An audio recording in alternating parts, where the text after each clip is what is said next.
இப்போது கடல மாவு போண்டா செய்யலாம் வாங்க. அரை அழாக்கு கடல மாவு எடுத்து வச்சுருக்கேன்.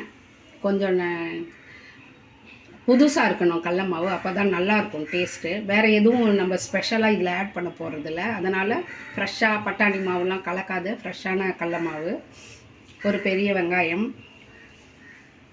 பச்சை மிளகா மெல்லிசாக அரிஞ்சு வச்சுருக்கேன், கருவேப்பிலை பொடியாக நறுக்கி வச்சுருக்கேன்.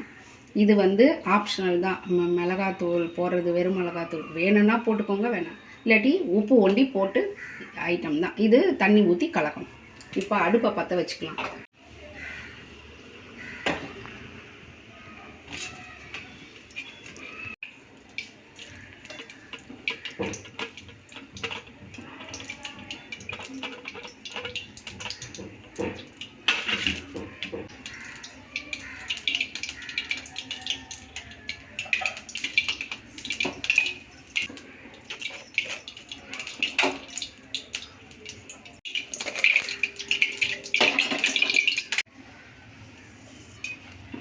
இப்போ தண்ணி ஊற்றி கலந்துக்கலாம்.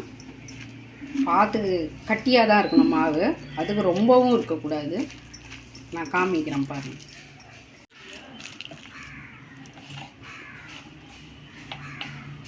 ஒரு சிட்டிகை சோடா மாவு போடலாம். நல்லா பிசைஞ்சிக்கோங்க. எண்ணெய் காஞ்ச உடனே போண்டா போட்டுடலாம். இப்போ எண்ணெய் காஞ்சிடுச்சு.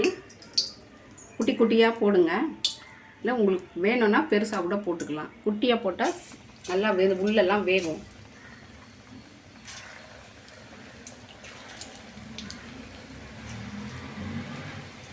இப்போது செவந்துடுச்சு, தட்டில் எடுத்துடலாம்.